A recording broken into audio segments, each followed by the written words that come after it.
ដល់លេខ0អូននឹងបងលែងមានហើយក្នុងឡងនេះហើយរួយកូនតែចិត្ត walk away គេត្រឹមតែជាមិនប្រាប់បងនោះទេយកមកបងផងយល់អារម្មណ៍ឲ្យសុំទៅផងដែលមិនได้ឲ្យបាននេះពេលខ្លះ just wanna talk to her sometime ទាំងដឹងថានាងមិនស៊ីនោះទេធ្លាប់តែជួបមុខគ្នាសម្ដីនិយាយផ្អែមល្ហែមតែលើយើងមានតែពាក្យស្ដីជេរខ្នល់យើងទាំងពីរធ្លាប់កោយ all night តែពេលនេះគ្មានវត្តមានអូនទេ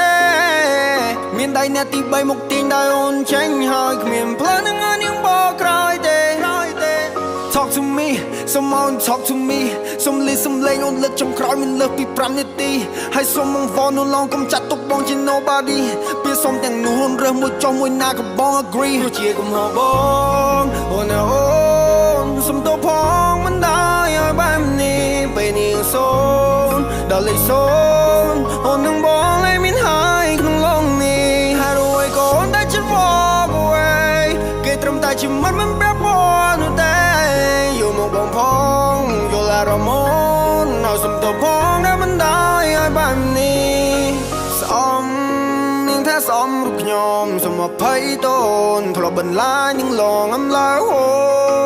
I know that I'm wrong ចូលរករឿងកន្លងដែលបងឡនឹងអូននាងថាមិនចង់ចាំនាងមិនចូលចិត្ត this lifestyle អត់សប្បាយយកខ្លួនទៅវងកម្មនាងថាខ្ញុំអត់ចេះស្មោះលួចមានសហាយបោកប្រាស់នាងរាប់ឆ្នាំដូចយកកំបិតមកចាក់ត្រជាឈឺទ្រូងឆ្វេងធ្លេមកដល់ស្ដាំនៅពេលដែលនាងពោពាចង់លូបរូបខ្ញុំចេញពីការចងចាំ me someone talk to me សុំលីសំឡេងអូនលើកចុងក្រោយមិនលើសពី5នាទីហើយសុំមកវល់នោះឡងកុំចាត់ទុកបងជា nobody ពេលសុំទាំងនោះអូនរើសមួយចុះមួយណាក៏បង agree ជាកំហុសប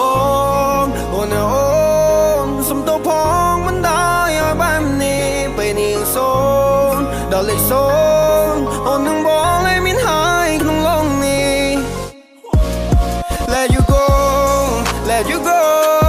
cause I cannot take you back anymore let you go